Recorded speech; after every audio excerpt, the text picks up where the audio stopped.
Welcome back students आज की video lecture में हम डिस्कस करेंगे again general characteristic feature of animal kingdom. बहुत सारे जनरल कैरेक्टरिस्टिक फीचर्स हैं लाइक बॉडी टेम्परेचर की बुनियाद पर एनिमल्स को हमने क्लासिफाई किया है दो ग्रुप्स में।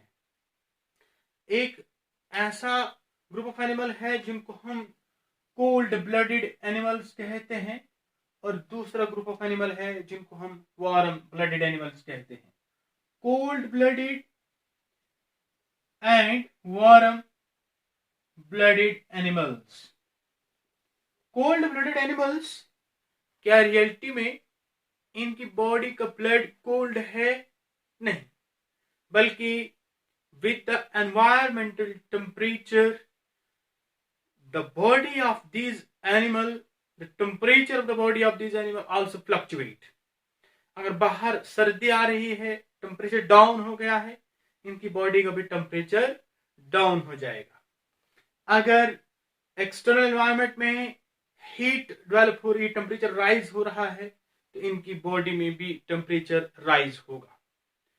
तो तभी सर्दियों के अंदर एकदम से इनएक्टिव हो जाते हैं क्योंकि इनकी बॉडी का टेम्परेचर बहुत डाउन हो जाता है और सर्दियों के अंदर एक तरह की स्लीप, एक तरह का सो जाते हैं, उसको विंटर स्लीप कहते हैं। लेकिन जब गर्मियों में काफी हीट डेवलप होती है, बहुत टेम्परेचर राइज हो जाता है, उस वक्त भी इनकी बॉडी इनएक्टिव हो जाती है और उसको समर स्लीप कहते हैं। कोल्ड ब्लडेड एनिमल्स में कौन से एनिमल्स हैं?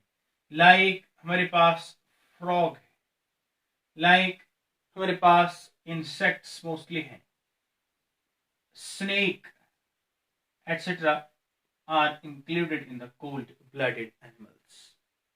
ये एनिमल्स दो तरह की स्लीप करते हैं। One is known as winter sleep, other is known as summer sleep. क्या करते हैं? One is the winter sleep और दूसरी होती है summer sleep. Summer sleep, winter sleep यानी सर्दी में बेहोश हो जाते हैं, उसके लिए हम टर्म यूज करते हैं हाइबरनेशन। हाइबरनेशन हाइबरनेशन और जब गर्मियों में बेहोश हो जाते हैं उसके लिए aestivation. Summer sleep is known as estivation and winter sleep is known as hibernation. What about warm-blooded animals? इनकी बॉडी का टेम्परेचर चेंज नहीं होता है। जैसे हम हैं, हमारी बॉडी का टेम्परेचर नॉर्मल रहता है 98 डिग्री फ़ारेनहाइट या 37 डिग्री सेल्सियस। हमारी बॉडी का टेम्परेचर एक्सटर्नल एनवायरनमेंट के टेम्परेचर के साथ फ्लक्चुएट नहीं होता है। सो हम through out the year active रहते हैं, हम इनएक्टिव नहीं हो जाते हैं। This is the one character.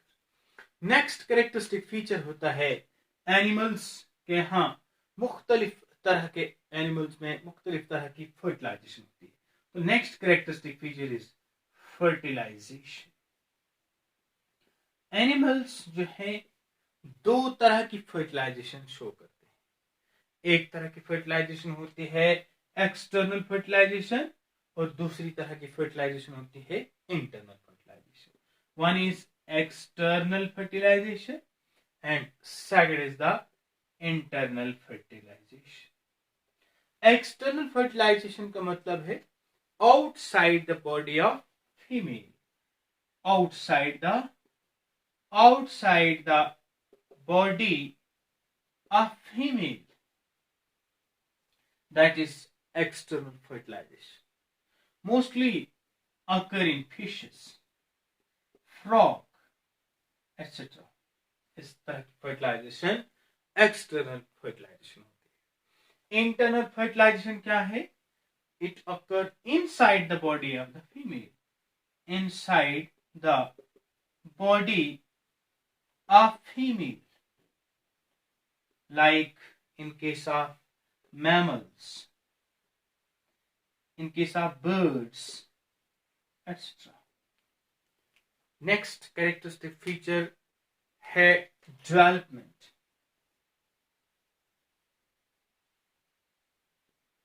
Animals के यहां दो तरह की डेवलपमेंट होती है। कुछ एनिमल्स में एकदम से डायरेक्टली यंग वंस की बर्थ होती है, और कुछ एनिमल्स ऐसे होते हैं उनकी स्टेज लाइफ में एक आ जाती है, उसके बाद फिर वो एडल्ट हो जाते हैं। तो डेवलपमेंट अगेन हमारे पास दो तरह की है। क्या है? हमारे पास एक तरह की डेवलपमेंट होती है इनडायरेक्ट डेवलपमेंट, और दूसरी होती है डायरेक्ट डेवलपमेंट। इनडायरेक्ट डेवलपमेंट क्या होगा? इसमें लाइफ के अंदर लार्वल स्टेज होगी। लार्वल स्टेज, लाइफ के अंदर लार्वा बनेगा, उसके बाद फिर एडल्ट स्टेज आ जाएगी। हम बेस्ट एग्जांपल फ्रॉग के लेते हैं। इसमें क्या होगा? फ्रॉग में एग ले हो जाते हैं, एग ले हो जाते हैं, उसके बाद फर्टिलाइजेशन होने के बाद इससे क्या बनता है? लार्वा बन जाता है, और लार्वा के बाद एडल्ट बन जाता है। तो इस तरह से लाइफ के अंदर एक स्टेज आ गई, इस स्टेज का नाम लार्वल स्टेज है। बट अबाउट डायरेक्ट डेवलपमेंट, इसमें कोई लार्वल स्टेज नहीं है, no larval stage. Directly young ones को बर्थ होता है। तो एनिमल्स यहां एक और कैरेक्टरिस्टिक फीचर हम डिस्कस करेंगे, that is known as segmentation. बहुत सारे एनिमल्स को अगर हम देखेंगे, उनकी बॉडी में, लेट ये कोई एनिमल है मान लीजिए, इसकी बॉडी में इस तरह से सेगमेंट्स होंगे। जिनके बॉडी के यहां सेगमेंट्स होते हैं उनको हम सेगमेंटेड एनिमल्स कहते हैं। जिनमें सेगमेंट्स नहीं होते हैं उसको हम एसेगमेंटेड एनिमल्स कहते हैं। जिनमें सेगमेंट्स हैं उनको सेगमेंटेड एनिमल्स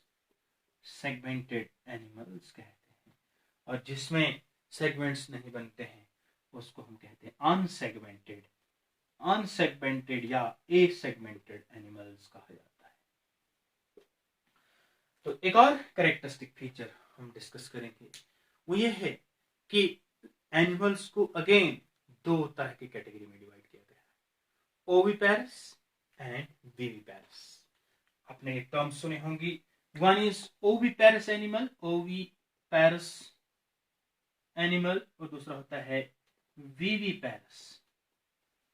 ओविपेरस एनिमल्स क्या होते हैं और विविपेरस एनिमल्स क्या होते हैं?